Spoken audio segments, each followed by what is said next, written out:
वक्त है बड़ी बहस का, और बड़ी बहस का मुद्दा आज ये कि आज़ादी के दिन प्रधानमंत्री की आलोचना करना क्या सही है, क्योंकि आज प्रधानमंत्री ने लाल किले से भाषण दिया, उसके बाद भुज के लालन कॉलेज से नरेंद्र मोदी ने भाषण किया और उन्होंने प्रधानमंत्री पर तीखे वार किए। इसके बाद ये बड़ा सवाल कि क्या आज के दिन प्रधानमंत्री की आलोचना करना सही है।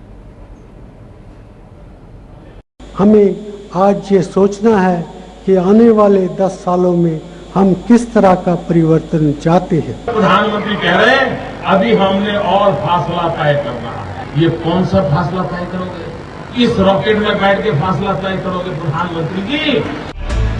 हमें लाल किले से प्रधानमंत्री ने जो कुछ कहा उस पर नरेंद्र मोदी ने जवाब देने में घंटे भर की देरी भी नहीं लगाई। लाल किले से 1150 किलोमीटर दूर भुज के लालन कॉलेज में झंडा फहराने के बाद मोदी ने हर मुद्दे पर पीएम को घेरने की कोशिश की। सिर्फ हमारा देश ही अकेला आर्थिक कठिनाइयों का सामना नहीं कर रहा है, पूरी विश्व अर्थव्यवस्था के लिए पिछला साल मुश्किल भरा रहा है। राज्यों की जैसे हिंदुस्तान की विकास यात्रा में रुकावट, वैश्विक मंदी अगर आपको कारण लगता है तो हिंदुस्तान के राज्यों की विकास की यात्रा के रुकावट में भी आपकी नीतियां जिम्मेवार है। पीएम ने अपने भाषण में कई बार भोजन कानून का जिक्र किया तो मोदी ने ये सवाल उठा दिया कि जब सारे राज्य सस्ता अनाज दे रहे हैं तो इस कानून से नया क्या मिलेगा। हमने फूड सिक्योरिटी बिल को अच्छा बनाने के लिए मुख्यमंत्रियों की मीटिंग की मांग की। आपको गरीब की चिंता होती तो मुख्यमंत्रियों की मीटिंग बुलाते, उसकी कमियां दूर करते। पीएम पर हमला करने के लिए मोदी यहीं नहीं रुके, राष्ट्रपति के कल वाले राष्ट्र के नाम संदेश का हवाला देकर एक साथ कई सवाल खड़े कर दिए। भारत के राष्ट्रपति जी ने करप्शन के लिए बहुत ही गहरी चिंता व्यक्त की। आज अच्छा होता कि लाल किले पर से भी भ्रष्टाचार के संबंध में कोई बात आती। वैसे कांग्रेस के नेताओं ने मोदी के आज के बयान को मर्यादा के खिलाफ बताया है। एनडीए की अहम सहयोगी शिवसेना ने भी कहा है कि हमले के लिए साल के बाकी 364 दिन ही काफी हैं। आज के दिन कोई नेता लाल किले से झंडा फहराता है तो वो किसी पार्टी का नहीं होता, वो भारत की अस्मिता का एक संदेश होता है। उस पर आज प्रश्न चिन्ह नहीं लगाना चाहिए। देश के प्रधानमंत्री के ऊपर टिप्पणी करने के लिए पूरा साल पड़ा होता है। राजनीति के जानकार भी कह रहे हैं कि आज पीएम का भाषण प्रभावित करने वाला भले ही नहीं था, लेकिन मोदी को आज के दिन इस तरह की बातें नहीं करनी चाहिए थी। मैं कहूंगा कि आज गुजरात में ही कई 100 जगह झंडा फहराया गया होगा। अगर वहीं मोदी विरोधी भाषण शुरू कर दे कोई कलेक्टर या कोई कॉलेज का प्रिंसिपल, तो ये मोदी उसके साथ क्या व्यवहार करेंगे। हमारे जो फेडरल स्ट्रक्चर है उसमें मुख्यमंत्री वो 15 अगस्त के दिन में he is representative of the prime minister. तू मैं होने का जो राजनीतिक संस्कृति, ये जो परंपरा, ये हमारे देश के परंपरा नहीं है।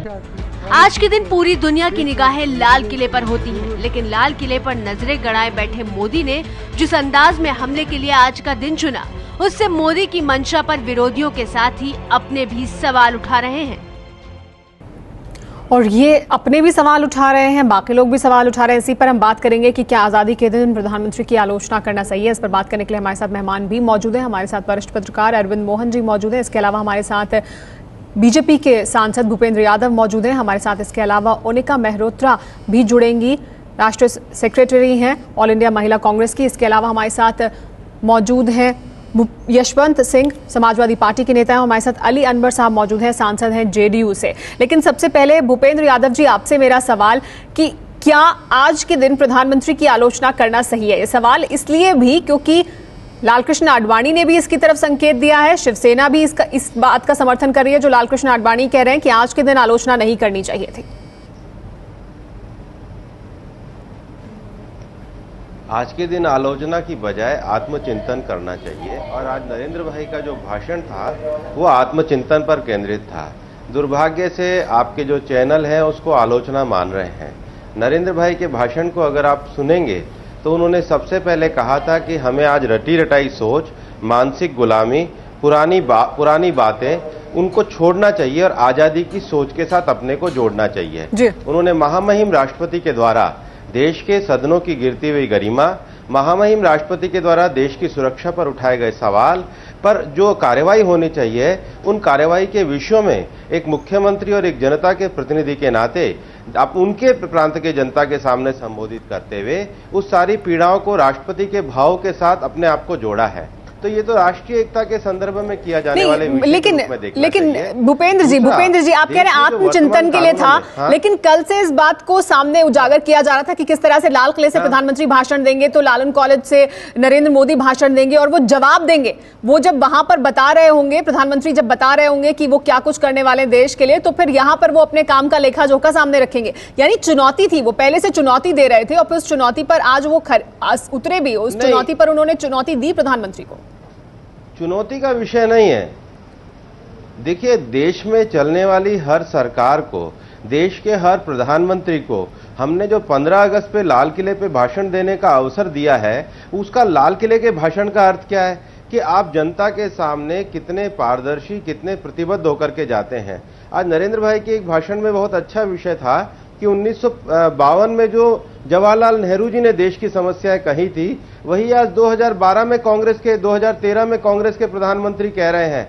आखिर 60 सालों में आप देश में आपने 50 साल तक राज किया है, आप परिवर्तन क्या लेकर के आए हैं? अगर देश के प्रधानमंत्री खड़े होकर के मनमोहन सिंह 10 साल से कह रहे हैं कि हम 100 साल में महंगाई कम करेंगे, महंगाई कम नहीं हो रही। अगर प्रधानमंत्री ये कह रहे हैं कि हम देश से भ्रष्टाचार को इसलिए नहीं मिटा सकते कि अपनी मजबूरी बताएं, और आज के भी भाषण में आप देखिए ना, आज देश अगर एक आर्थिक संकट से गुजर रहा है तो देश प्रधानमंत्री से अपेक्षा करता है कि आप लाल किले पे आए हैं। तो भूपेंद्र जी बिल्कुल ठीक है आपकी बात। भूपेंद्र जी उन्नति का, युवाओं की सोच का कोई विषय नहीं। भूपेंद्र जी वो ठीक है आपकी बात, आप अगर ये पक्ष सामने रखना चाहते हैं वो ठीक है, आपका पक्ष है ना ये, लेकिन आप फिर उसकी आप ये भी कह रहे हैं साथ साथ कि वो आलोचना नहीं कर रहे, वो आत्मचिंतन कर रहे हैं, तो कहीं ना कहीं वो उसको आप फिर वो आप उसको बात को घुमा भी रहे हैं ना विषय कि आत्मचिंतन का विषय आलोचना नहीं। आप आलोचना कर रहे हैं तो आप आलोचना करें, कहें कि हम आलोचना कर रहे हैं, आज के दिन भी करेंगे।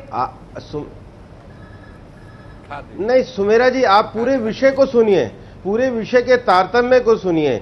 देश के चुने हुए एक मुख्यमंत्री को राष्ट्र के नाम संदेश करने के लिए या 15 अगस्त पे बोलने के लिए जनता के द्वारा जो भी मैसेज देने का जो विषय है, उसमें सारा नीतियों का विषय है। आखिर हम देश में नीतियों के विषय पे चर्चा नहीं करेंगे, अगर हम गरीब आदमी की थाली की चर्चा नहीं करेंगे, हम उसके प्रति उत्तरदायित्व की भावना की चर्चा नहीं करेंगे, और देश के महामहिम राष्ट्रपति जिस प्रकार के विषयों को जागृत करने के लिए देश के मुख्यमंत्री और प्रधानमंत्री सबको संदेश देंगे, तो आपके मुताबिक अगर कोई राज्य के मुख्यमंत्री नहीं बोलेंगे तो हम लोकतंत्र को किस दिशा में ले जाएंगे? तो आपके मुताबिक तो आप नरेंद्र भाई को पूरे भाषण को महामहिम राष्ट्रपति की जो देश से अपेक्षा की गई है उसमें एक लोकतांत्रिक, ठीक है। इस पर हमारे साथ जो बाकी मेहमान हैं उनकी प्रतिक्रिया भी लेते हैं। जवाबदेही ओनिका मेहरोत्रा जी इस पर प्रतिक्रिया देना चाहते हैं। ओनिका मेहरोत्रा जी इस पर प्रतिक्रिया देना चाहते हैं। ओनिका मेहरोत्रा जी आप सुनिए भूपेंद्र जी को, उनका ये कहना है कि ये तो आत्मचिंतन है, ये सब समस्याएं हैं देश के सामने, वो सामने रख रहे हैं और एक प्रदेश के मुख्यमंत्री हैं।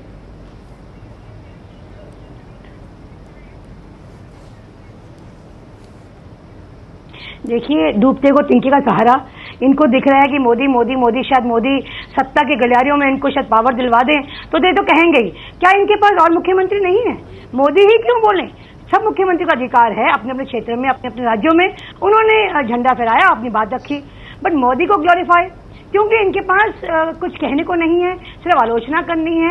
और बहुत दुर्भाग्य है कि ऐसे वक्त पे जब देश आज़ादी की इतनी अब हम मना रहे हैं, खुशी का अवसर है हमारे पास, और उस वक्त और चुनौती देके बात कर रहे हैं, तो प्रधानमंत्री बीजेपी ने डिक्लेयर किया नहीं इनको, लेकिन खुद ही ग्लोरीफाई हो रहे हैं। आपने सुना होगा सुमेरा जी, शेर आया शेर आया शेर आया शेर आया, आते हैं लोग सुनने, अरे बचा लो शेर ना खा जाए इनको। वास्तव में कांग्रेस का शेर आएगा और मोदी कहीं दिखेंगे नहीं, वो वक्त आने वाला है। अब तो हम बड़ी बहस कर रहे हैं कि क्या आजादी के दिन पीएम की आलोचना सही है। इस पर बात करने के लिए हमारे साथ मेहमान भी मौजूद हैं। हमारे साथ यशवंत सिंह, अली अनवर साहब और हमारे साथ अरविंद मोहन साहब भी मौजूद हैं। अली अनवर साहब, आपसे जानना चाहेंगे, नरेंद्र मोदी ने जो कुछ कहा आज लालन कॉलेज से, उसको भूपेंद्र जी कह रहे हैं कि वो तो आत्मचिंतन है, वो तो देश को नई क्या दिशा दिखाई जानी चाहिए उसकी बात है, प्रधानमंत्री की आलोचना नहीं है।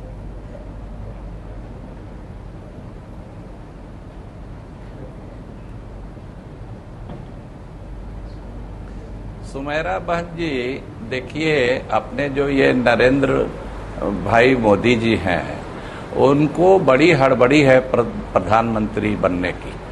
और उनका चले तो ये 2014 से पहले ही प्रधानमंत्री बन जाए।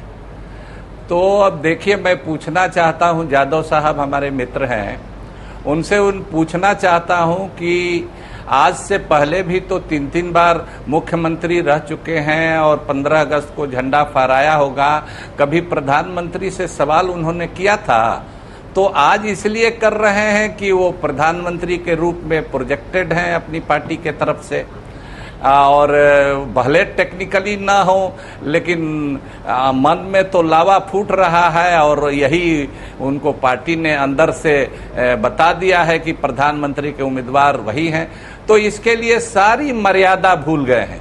अब देखिए, ये इनसे मर्यादा की, लेकिन हम ये कहेंगे आपसे और देश से भी कि इनसे मर्यादा की उम्मीद मत रखिए। इनका चले तो ये देश के संविधान को नहीं माने, इनका चले तो लाल किले पर भगवा झंडा फहराएंगे, ये तिरंगा झंडा को भी उतार फेंकेंगे।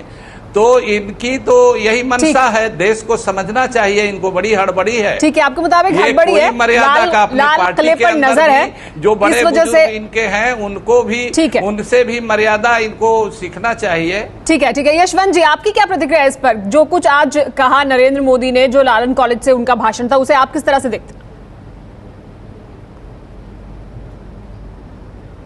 देखिए, देश जो है परंपराओं और मान्यताओं से चलता है, और 15 अगस्त और 26 जनवरी 2 ऐसे दिन होते हैं जिसे राष्ट्रीय पर्व के रूप में हम देखते हैं, और पूरी दुनिया की निगाह हिंदुस्तान के तरफ लगी रहती है। आज के दिन जो संबोधन लाल किले से प्रधानमंत्री करते हैं उसे देश का संबोधन माना जाता है। आज का दिन जो मोदी साहब ने बोला है वो उचित इसलिए नहीं है कि पूरी दुनिया के सामने नंगा करने की कोशिश की है, ये निंदनीय बात है। आज हम सब एक होते हैं, कुछ ऐसी परिस्थितियां होती हैं जब हम सारे मतभेद भूल करके हिंदुस्तान को अलग से रखते हैं, जैसे सीमा पर संघर्ष हो, 15 अगस्त हो, 26 जनवरी हो, तो हम बताते हैं कि सारे भाई। ठीक है, तो आज के दिन सबको एक साथ होना चाहिए और प्रधानमंत्री का समर्थन करना चाहिए। भूपेंद्र जी, आप सुन रहे हैं प्रतिक्रियाएं, यही प्रतिक्रिया तो आपकी पार्टी की तरफ से भी आ रही है। मतलब लाल कृष्ण आडवाणी ने भले ही नाम ना लिया हो, लेकिन इसी बात की तरफ उन्होंने भी संकेत किया। देखिए, मैंने अपने तीनों मित्रों को सुना, अली अनवर साहब को सुना, हमारी कांग्रेस की जो बहन कह रही थी उनको सुना। आप नरेंद्र भाई के भाषण की पंक्तियां देखिए। नरेंद्र भाई ने अपने भाषण में जो कहा वो ये कहा कि हमें असुरक्षा, परिवारवाद, अशिक्षा और अंधकारवाद से मुक्ति चाहिए, और हमें देश में आगे जाने के लिए गति, दिशा, लक्ष्य और मापदंड ये तय करने होंगे। ये तीनों प्रवक्ता यहाँ बैठे हैं, क्या ये मेरी इस बात को इनकार करेंगे कि आज देश को असुरक्षा, परिवारवाद, बाकी अंश में सुनवा सकते हैं ना भूपेंद्र जी? नहीं, भूपेंद्र जी नहीं, उन्होंने ये भी कहा किस रॉकेट में बैठ के जाएंगे, जो वादे कर रहे हैं वो वादे कैसे पूरे करेंगे, उन्होंने सवाल भी उठाए। उन्होंने उस भाषण का ये हिस्सा भी था, लेकिन उसका बाकी हिस्सा भी था ना। सुमेरा जी, आप उनके भाषण की ये 2 पंक्तियां उनके भाषण का मूल है कि हमें असुरक्षा, परिवारवाद, अशिक्षा और अंधकारवाद से मुक्ति चाहिए। इसमें क्या गलत कह दिया नरेंद्र भाई ने? अरविंद मोहन जी, आप इस पर क्या कहेंगे? जो भूपेंद्र यादव जी कह रहे हैं हमें देश में गरीबी को दूर करने के लिए वो जो प्राथमिक मुद्दे वो उठा रहे थे, आलोचना कर रहे थे, इसमें क्या गलत कह दिया? आप बताइए ना। ठीक है, सुनिए ना भूपेंद्र। आज अगर देश में आप परंपरा की दुहाई दे, अरविंद भाई हमारी सुन लीजिए, अरविंद जी की सुन लीजिए, फिर आपकी सुनेंगे भूपेंद्र जी। एक सेंटेंस पूरा कर लें। सुमेरा जी, मैं हमेशा सुनता हूं, लेकिन मेरे को पहले मेरा सेंटेंस तो पूरा कर लेना जी, बोलें, पूरा करें। मैं आपको ये नहीं कह रहा, अरविंद भाई को भी मैं सुनूंगा। मेरे को एक बात बताइए, अगर देश की सेना का मनोबल बढ़ाने के लिए मैं अगर कोई प्रधानमंत्री से आह्वान किया जाए, अगर देश में गरीबी को मुक्त करने के लिए अगर चिंतन किया जाए, देश में आर्थिक मापदंडों को और देश को आर्थिक जो हालात है उसकी बेचारगी पे रोने की बजाय देश को नई प्रेरणा देने का अगर आह्वान और अपेक्षा की जाए, ठीक है भूपेंद्र जी, ये तो आपने कह दी ना बात, चिंताएं करें, उसको एक लोकतांत्रिक तरीके से रखा जाए, तो इसमें क्या गलत है? ठीक है, उलाहना का है, ठीक है, आपने परंपरा को मजबूत करने वाला ही विषय है। जी, भूपेंद्र जी, अगर 25 चीफ मिनिस्टर आज नरेंद्र मोदी वाली जुबान में ही प्रधानमंत्री के भाषण पे बोले होते, सबने भाषण दिया होगा, सबके यहाँ झंडा फहराया जाता है, और उनके नीचे के लोग लाखों जगह पे आज झंडा फहराया गया होगा, अगर यही जुबान रहती प्रधानमंत्री के भाषण के लिए, तो फिर मुल्क की एकता और मजबूती और इसका क्या, और राष्ट्रीय पर्व का क्या होता? उससे भी बड़ी बात, मैं तो हम सब लोग बैठ के इस बार ही नहीं 4 बार से अरविंद जी, मैं आपको जवाब प्रधानमंत्री के भाषण की आलोचना करते हैं। ब्रेक का जी, अरविंद जी की बात सुनते हैं जी, आलोचना करते हैं, लेकिन आज नरेंद्र मोदी का भाषण सुन के ये लगा कि जो एक प्रोटोकॉल है, हम उस शायद प्रोटोकॉल से पत्रकार होने के चलते बाहर हैं, लेकिन चीफ मिनिस्टर होने के चलते नरेंद्र मोदी या नीतीश कुमार या शिवराज चौहान ये उससे बाहर नहीं है। वो प्रधानमंत्री की आलोचना आज के तारीख में करने की उनको हक नहीं है। हम शायद पत्रकार होने के चलते या आम आदमी होने के चलते उसकी चर्चा करते हैं कि अच्छा हुआ कि बुरा हुआ, कैसा भाषण हुआ, लेकिन एक चीफ मिनिस्टर होने के चलते जो निश्चित रूप से प्रोटोकॉल में नीचे हैं उनको प्रधानमंत्री की आलोचना करने का हक नहीं है, कम से कम आज के दिन। जी हाँ, एबीपी न्यूज पर बड़ी बहस जारी है। आपको बता दें कि आजादी के जश्न के मौके पर मोदी पीएम पर जमकर बरसे, लेकिन आडवाणी ने कहा कि स्वतंत्रता दिवस के मौके पर किसी की आलोचना नहीं करनी चाहिए। शिवसेना ने भी आडवाणी की इस राय का समर्थन किया है। अब सवाल ये उठ रहा है कि आडवाणी ने मोदी को नसीहत दी है या फिर उन पर निशाना साधा है। हम चाहते थे कि आज प्रधानमंत्री जी के लाल किले के भाषण से हमें कोई अच्छा संदेश मिले, लेकिन मैं बहुत निराश हुआ, बहुत निराश हुआ। अच्छा नहीं होता कि आप जब पंडित नेहरू का जिक्र कर रहे थे, इंदिरा जी का जिक्र कर रहे थे, राजीव जी का जिक्र कर रहे थे, कहीं लाल बहादुर शास्त्री का भी जिक्र कर रहे थे। लाल किला पाकिस्तान को ललकारने की जगह है तो मैं नहीं मानता, लेकिन लाल किला हिंदुस्तान की सेना का मनोबल बढ़ाने का सर्वोत्तम जगह है, ये मेरा विश्वास है। एक तरफ देश का मीडिया कह रहा है प्रधानमंत्री का भाषण आखिरी है, और दूसरी तरफ प्रधानमंत्री कह रहे हैं अभी हमने और फासला तय करना है। इस रॉकेट में बैठ के फासला तय करोगे प्रधानमंत्री जी? स्वतंत्रता दिवस के मौके पर मोदी ने चुन चुनकर पीएम पर हमले किए, लेकिन बीजेपी के वरिष्ठ नेता लाल कृष्ण आडवाणी को उनका ये अंदाज पसंद नहीं आया। आज का दिन स्वतंत्रता का दिन, स्वतंत्रता दिवस ऐसा है कि जहां पर किसी एक दूसरे की आलोचना किए बिना इस बात को हर एक को पहचानना चाहिए कि भारत में असीम संभावना है। आडवाणी इससे पहले भी मध्य प्रदेश के मुख्यमंत्री शिवराज सिंह के कामकाज को मोदी के कामकाज की तुलना में बेहतर बता चुके हैं, और इस बार तो शिवसेना ने भी उनके सुर में सुर मिलाया है। तो मैं भी यही उम्मीद करता हूं सबसे, हम भी यही उम्मीद करते हैं सबसे, देश के प्रधानमंत्री के ऊपर टीका करने के लिए, टिप्पणी करने के लिए पूरा साल पड़ा होता है। वहीं कांग्रेस महासचिव दिग्विजय सिंह ने मोदी को खुलेआम चुनौती दे डाली।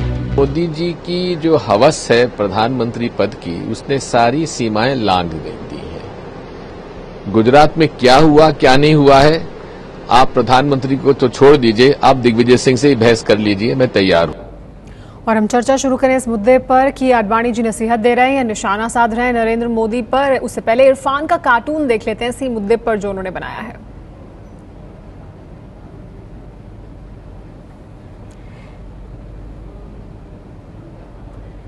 रुकावट के लिए खेद है, नरेंद्र मोदी के सामने टीवी है, उस पर आडवाणी जी कह रहे हैं, और नरेंद्र मोदी का बयान। हमारे साथ सभी मेहमान बने हुए इसी मुद्दे पर बात करने के लिए। सबसे पहले भूपेंद्र यादव जी, आप ही से मेरा सवाल कि लाल कृष्ण आडवाणी जो कह रहे हैं, जो उन्होंने आज कहा, वो क्या नसीहत दे रहे थे नरेंद्र मोदी को या निशाना साध रहे थे नरेंद्र मोदी की शैली पर? मुझे लगता है दोनों ही बातें नहीं हैं, क्योंकि आडवाणी जी ने जो कहा है, उन्होंने उसमें कहा है कि भारत में असीम संभावनाएं हैं, और नरेंद्र भाई की भी अगर आप स्पीच को अगर आज के दिन आलोचना नहीं करनी चाहिए, हमें आज के दिन आलोचना नहीं करनी चाहिए, ये कहा उन्होंने। आलोचना करी नहीं है भाई, आलोचना करी नहीं है, आलोचना करी नहीं है, लेकिन देश में जो असहायता है, देश में जो जिस प्रकार की असहायता है, उस पर तो स्वतंत्र विचारों की अभिव्यक्ति करने की किसी को भी स्वतंत्रता है।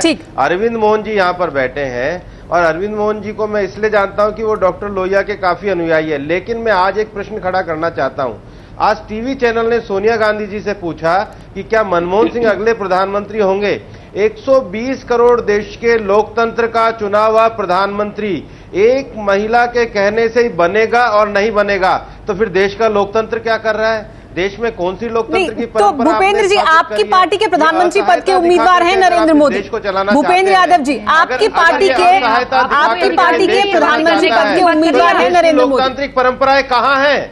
भूपेंद्र जी, वो सवाल अगर है तो फिर ये सवाल भी तो है ना। कहाँ है भूपेंद्र जी? भूपेंद्र जी, इसका जवाब देना कि क्या नरेंद्र मोदी एक व्यक्ति के कहने पे बनेगा? क्या नरेंद्र मोदी परिवारवाद से मुक्ति? भूपेंद्र यादव जी, क्या देश को हमें अंधकार से मुक्ति? भूपेंद्र यादव जी, क्या देश को हमें अराजकता? भूपेंद्र यादव जी, आप सुन तो लीजिए ना।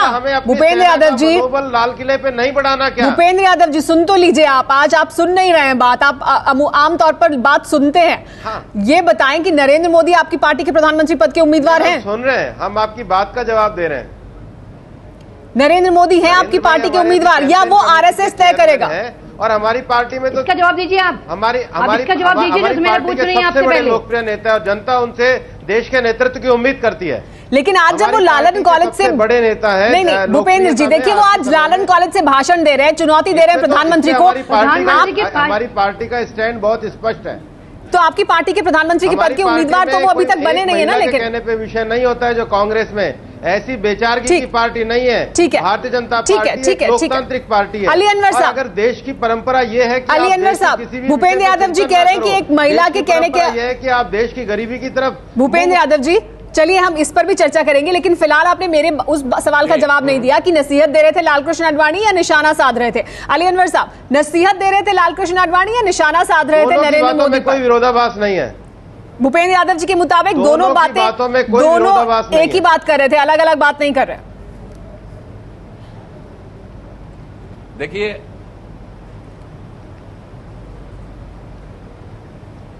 देखिए भूपेंद्र जी बहुत शांत स्वभाव के हैं, लेकिन आज पता नहीं क्यों इतने उत्तेजित हैं। ये देखिए, हमारा मानना है कि वो नसीहत ही दे रहे हैं उनको, मोदी जी को, लेकिन वो नसीहत लेने के लिए तैयार नहीं है। वो अपने पैर में खुद कुल्हाड़ी मार रहे हैं। उनको न समय का ख्याल है, न परंपरा का ख्याल है और न उम्र का ख्याल है। तो वो कोई चीज इतनी हड़बड़ी है, हमने कहा इतनी हड़बड़ी है कि सबको रौंदते हुए, सारी परंपरा को, सारे बुजुर्ग लोगों को, चाहे वो अपनी ही पार्टी के क्यों ना हो, रौंदते हुए वो बढ़ जाना चाहते हैं। लेकिन वो दंभ में है, लेकिन ये देश कभी दंभ पसंद नहीं करता है और वो मुगालते में है, गलतफहमी में है। ठीक है, लेकिन लालकृष्ण आडवाणी से आपकी पार्टी को बहुत उनकी उम्र का बहुत लिहाज है, उसका बहुत ख्याल है, इस पर भी बात करेंगे कभी। लेकिन यशवंत जी, जो अभी अली अनवर साहब कह रहे हैं, भूपेंद्र जी कह रहे हैं, आपको क्या लगता है लालकृष्ण आडवाणी नसीहत दे रहे हैं या वो निशाना साध रहे हैं? वो अपने आप को अलग भी दिखाना चाहते हैं कहीं ना कहीं नरेंद्र मोदी से, जो आज उन्होंने बात कही उसके जरिए? नहीं, आडवाणी जी अगर आज बोल रहे हैं तो निश्चित रूप से निशाना साध रहे हैं। अगर नसीहत देना होता तो भारतीय जनता पार्टी के वरिष्ठ नेता, और कल से ही मोदी ऐलान कर रहे हैं कि हम उनके समानांतर अपनी बात को रखेंगे, तो कल के दिन ही उनको नसीहत देना चाहिए था और उनको लिखित कहना चाहिए था या अपने पार्टी की बैठक करनी चाहिए थी और मोदी को मना करना चाहिए था। आज के दिन जब सारी बात वो कह डाले तब प्रतिक्रिया देना तो निशाना ही है। उनकी पार्टी के अंदरूनी मामले हैं, दूसरे दल के लोग तो है नहीं। जी अनिका जी, लेकिन भूपेंद्र जी कह रहे हैं कि कोई इसमें विरोधाभास नहीं है, देश में बहुत असीम संभावना है। इसकी बात नरेंद्र मोदी भी कर रहे हैं, इसकी बात लालकृष्ण आडवाणी भी कर रहे हैं।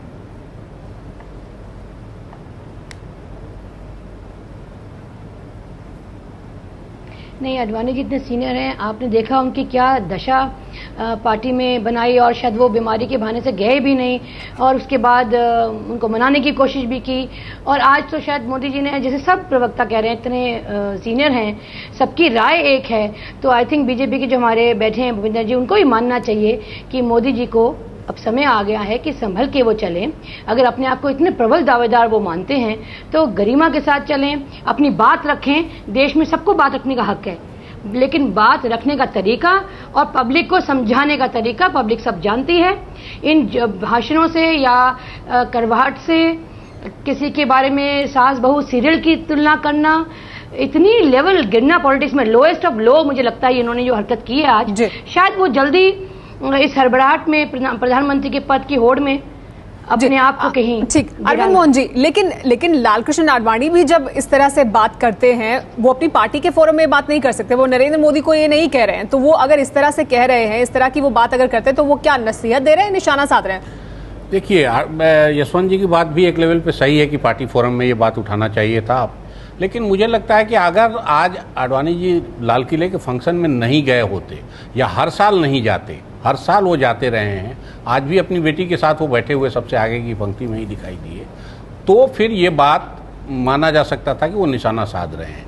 उनके लिए मेरे ख्याल से 15 अगस्त का आयोजन और 15 अगस्त का दिन पॉलिटिक्स के बियॉन्ड है, और ये बात अगर वो अभी आज गए हैं, उस फंक्शन में जाके बैठे हैं, हर साल बैठते हैं, तो ये उनके इस पक्ष को मजबूत करता है कि वो नसीहत ही दे रहे हैं, कम से कम आज के दिन वो पॉलिटिक्स नहीं कर रहे हैं। हाँ, लेकिन ये ठीक है कि पार्टी फोरम में भी बात उठनी चाहिए थी या उठेगी, और वो तो कल परसों से अनाउंस करके कि एकदम हम वहीं बोलेंगे और धो डालेंगे प्रधानमंत्री को और चुनौती दे रहे हैं, ये करके नरेंद्र मोदी आज ये आयोजन कर रहे थे। लेकिन आडवाणी जी का की तरफ दोष देखने का मुझे लगता है वही सबसे बड़ी ये है कि वो खुद से शामिल होते रहे हैं, और आज भी वो शामिल हुए हैं। बड़ी बहस जारी है, मोदी को आडवाणी की नसीहत या निशाना, इस पर बात करने के लिए हमारे साथ सभी मेहमान भी बने हुए हैं। भूपेंद्र यादव जी हमारे साथ यहाँ जो मेहमान मौजूद है, यशवंत जी, उनको भी लगता है कि निशाना साधा जा रहा है, लालकृष्ण आडवाणी ने तो कहा कि आलोचना नहीं करनी चाहिए, और यही बात शिवसेना भी कह रही है। आप ही को क्यों नहीं लग रहा कि ये जो लालकृष्ण आडवाणी कह रहे थे वो ना नसीहत है ना निशाना है?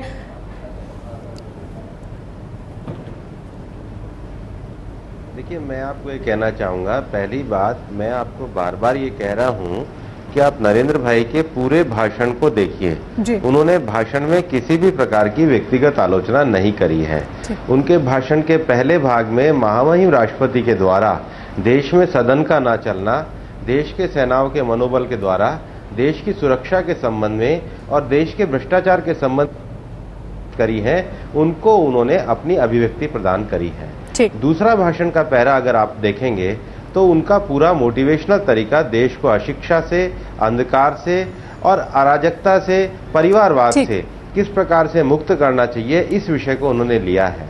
उनके भाषण के तीसरे पैरे को देखेंगे तो देश के लिए लक्ष्य, गति, मापदंड किस प्रकार के होने चाहिए और सरकारों को कैसे जवाबदेह होना चाहिए, ये विषय केंद्रित थे। निश्चित रूप से इन विषयों पे अगर केंद्रीय सरकार की विफलताएं हैं और प्रधानमंत्री से जो देश को अपेक्षाएं हैं वो अपेक्षाएं पूरी नहीं हुई हैं, तो नीतिगत विषयों पे आत्मचिंतन उनके भाषण में झलकता है। उसको व्यक्तिगत आलोचना मानना नहीं चाहिए, और वो नहीं थी। वो कुल मिलाकर किसी भी एक लोकतांत्रिक नेता के द्वारा देश के विषयों पे किया गया आत्मचिंतन है, जो 15 अगस्त पे सबको करना चाहिए। अरविंद मोहन जी, क्या आप इसी तरह से इसको देखते हैं जैसे कि अभी भूपेंद्र जी ये पूरे भाषण को इस परिप्रेक्ष्य में रख रहे हैं? देखिए, आडवाणी जी नरेंद्र मोदी का विरोध करके एक दफ़े अपनी काफ़ी फजीहत करा चुके हैं। मैं कहूँगा, यही शब्द कहूँगा कि जिस तरह से उनको मनाया गया और जिस तरह से वो रूठे, उसमें उनकी फजीहत ही हुई, इतनी उम्र और इतनी सीनियरिटी के बाद। इसके बाद वो बेचारे हर बार अभी जो भी बात अगर कुछ विरोध का बोलना होता था तो ब्लॉग पे बोलते थे। ब्लॉग का दायरा सब होने के बाद सीमित है। आज पहली बार माइक उठा के उन्होंने बात की, बहुत साफ, कि माइक पे जब ये कहा, नाम उन्होंने जरूर नहीं लिया, इतना लिहाज रखा, लेकिन माइक उठा के बात की, तो इसको सिर्फ ये नहीं कह सकते कि वो कोई दांव पेंच चल रहे हैं या नरेंद्र मोदी का विरोध उनकी आदत का हिस्सा हो गया है। वो सचमुच इस बात से कहीं दुखी होंगे कि आज के तारीख में उनकी पार्टी के एक बड़े नेता ने, एक प्रधानमंत्री पद के लिए प्रोजेक्टेड नेता ने इस किस्म का काम किया है। यही नरेंद्र मोदी पहले क्या करते रहे हैं और चीफ मिनिस्टर आज क्या करते रहे हैं। हर आदमी पीएम की आलोचना किस किस्म से कर रहा है, खासतौर से जो संवैधानिक पदों पर बैठे हुए लोग हैं। ये सब चीज़ें भी आडवाणी जी को याद आ रही होंगी, और अपने काम से, जैसा मैंने कहा कि अपने काम से वो ये बताते रहे हैं, और आज भी उन्होंने बताया कि वो इसको एक राष्ट्रीय आयोजन मानते हैं, राष्ट्रीय पर्व मानते हैं, और यही ड्यूटी मान के वो लाल किले पे गए थे। जी हाँ, लालकृष्ण आडवाणी लाल किले पर गए भी, और उसके बाद उन्होंने माइक उठाकर ये बात भी कही जिस पर कि हम चर्चा कर रहे थे कि आज के दिन आलोचना नहीं करनी चाहिए क्योंकि ये राष्ट्रीय पर्व है। अब नरेंद्र मोदी ने जो कुछ कहा है उसे जिस तरह से बीजेपी सामने रख रही है कि वो आत्मचिंतन की बात कर रहे हैं और देश की जो चिंताएं हैं उसको सामने रख रहे हैं, तो देश की जनता इस पर फैसला करेगी कि क्या वो सिर्फ आत्मचिंतन और देश की चिंताओं को सामने रख रहे हैं या लाल किले पर उनका निशाना है और इस वजह से प्रधानमंत्री पर उनका निशाना था आज के दिन।